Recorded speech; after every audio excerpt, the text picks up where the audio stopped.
जैसे कि अभी आपने देखा शहदाब भाई ने जो है सूरह इखलास की 4 लाइनें आपको दिखाई है, उसमें से पहली लाइन कोड की है, जो अल्लाह है वो एक है, उस जैसा दूसरा कोई नहीं है। तो बिल्कुल सही बात है, अल्लाह एक यूनिक पर्सनैलिटी होता है। जैसे सभी देवता और दानव और मानव सभी माँ के गर्भ से जन्म लेते हैं, लेकिन जो अल्लाह होता है वो सबका बाप होता है, सारी सृष्टि का रचनार होता है, वो कभी माँ के गर्भ में नहीं आता, वो सहशरीर धरती पर प्रकट होता है और सहशरीर चला जाता है। ये अपने आप में यूनिक है, जो कबीर साहब को अकेला यानी यूनिक बनाता है। तो अल्लाह जो होता है वो कभी भी मरता नहीं है। यहाँ पर देवता दानव और मानव सभी मरते हैं, लेकिन जो अल्लाह है वो कभी नहीं मरता।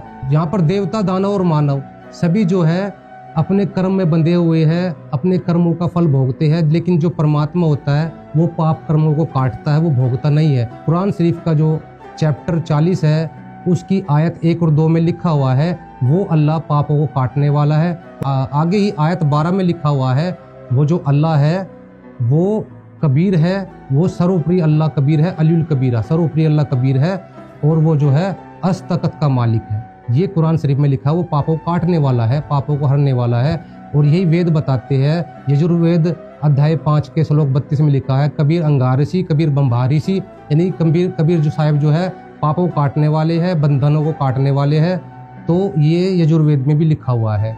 सभी देवता दानव और मानव सभी काम क्रोध मोह लोभ अहंकार से ग्रसित होते हैं, यानी ये विकार इनमें होते हैं। लेकिन जो अल्लाह होता है वो पाक पवित्र होता है, उसके अंदर ना काम होता है, ना क्रोध होता है, ना मोह होता है, ना लोभ होता है, ना अहंकार होता है, इन सबसे परे होता है।